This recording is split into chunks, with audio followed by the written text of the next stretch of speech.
Welcome to Beyond the Middle. A quick bit about who I am.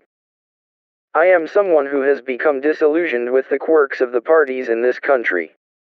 I have spent 20 plus years in the national security and intelligence fields and have become somewhat disenchanted with both the right and left. I no longer consider myself a Republican, or a Democrat. But I do not consider myself an independent because that term conjures up pictures of certain political leanings also. Consider me more apolitical. Not in the way of not being interested in politics, but rather someone who forms my own thoughts based upon observation and analysis. Today we address the question that has taken front and center stage of the world. Why has President Putin invaded Ukraine? President Vladimir Putin has long said that his stated goal was a strong Russia, reclaiming her former glory as a world power when she was known as the Union of Soviet Socialist Republics. He has stated that the disintegration of the USSR was terrible, that it robbed Russia of its rightful place among the great powers of the world. And he has worked tirelessly to rebuild the Russian military.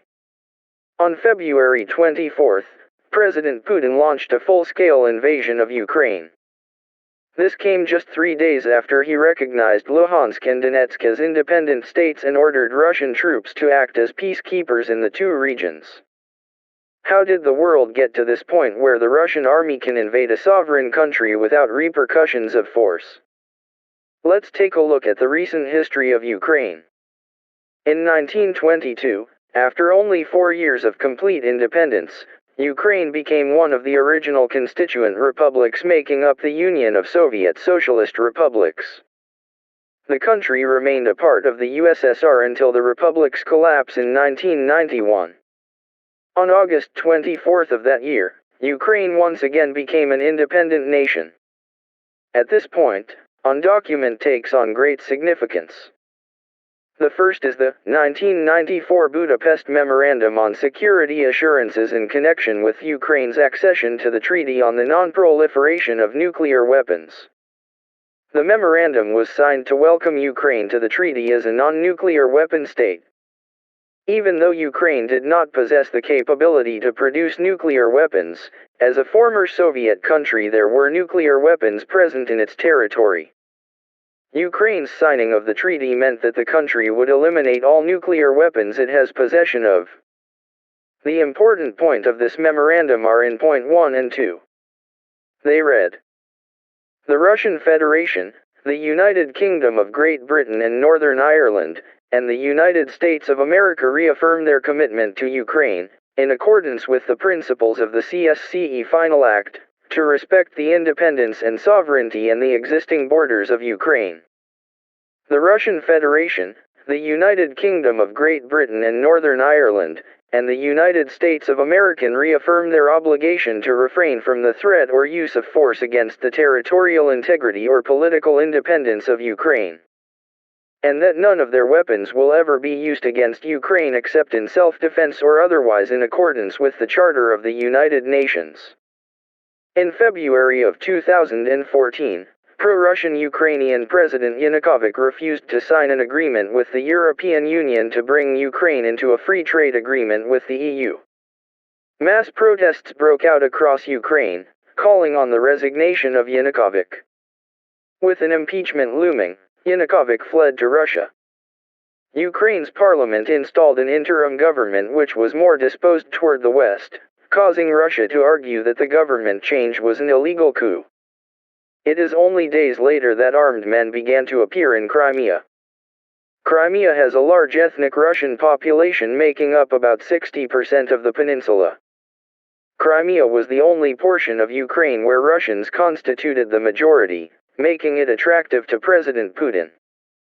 In addition, the Russians colonized the peninsula while Catherine the Great reigned, and they founded the city of Sevastopol. Russian troops quickly take control of the peninsula in March of 2014, after which the Parliament of Crimea votes to secede from Ukraine and join Russia. On March 18, Putin finalizes the annexation of Crimea. In April 2014, violence begins between pro-Russian separatists in the eastern regions of Donetsk and Luhansk and pro-Ukrainians. The pro-Russian separatists declare that they are the Donetsk People's Republic and the Luhansk People's Republic. Violence has been ongoing in the region since 2014 with an estimated 14,000 plus people killed in the fighting with over 1 million displaced. Notice that though sanctions were enacted against Russia for their annexation of Crimea, no military actions were taken. This, in the face of the Budapest Memorandum stating none of the Russian Federation's weapons would ever be used against Ukraine. Though Ukraine has shown interest in joining NATO, little has been done about that. In 2021, President Zelensky voiced a wish to do so again to U.S. President Biden, who answered that Ukraine has not met all of the conditions as of this point. Later that year, Russian President Putin demanded that NATO permanently bar Ukraine from NATO, and that all NATO forces be withdrawn from countries who had joined the alliance after 1997. In the meantime, tens of thousands of Russian soldiers were only miles from the Ukrainian border, ostensibly for military exercises. By February 21, when Putin formally recognized Donetsk and Luhansk as independent from Ukraine, it was estimated there were between 150,000 and 200,000 Russian troops on the Ukraine border. Just 3 days later, Putin would invade. We are 12 days into the invasion, and there have been many theories proposed as to why Putin has chosen to invade the neighboring Ukraine.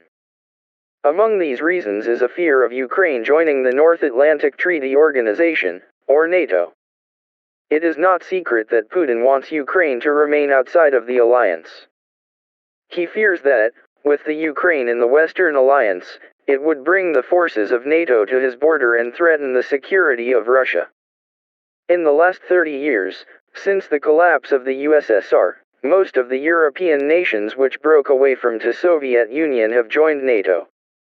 In 2008 it was mentioned that NATO would someday enroll Ukraine into the alliance, which Putin sees as a major threat. Putin has also claimed that his goal in moving into Ukraine was to protect the people of the country and to demilitarize and denazify Ukraine, accusations which are clearly false and self-serving for the Russian leader. In a TV address before the invasion, Putin stated that Russia could not feel safe, develop and exist because of the threat they faced from Ukraine. In the end, these are all possible reasons for the invasion of Ukraine, and no doubt play some role in the actions of President Putin. However, make no mistake, there is one reason behind all of it. Putin invaded Ukraine because he can. In 2014, when his forces invaded Crimea, no military actions were taken by the rest of the world in retaliation of Russia invading a sovereign country. A troubling precedent was set, letting Putin know that he could act with impunity as long as he was not attacking a NATO member. Though stringent sanctions have been enacted against Russia in the past 2 weeks, the lack of force from the West is only reinforcing Putin's belief that the United States and Europe are unwilling to take the chance of actually going to war. The main question now becomes, what happens if Ukraine falls and Putin sets his eyes on a NATO member?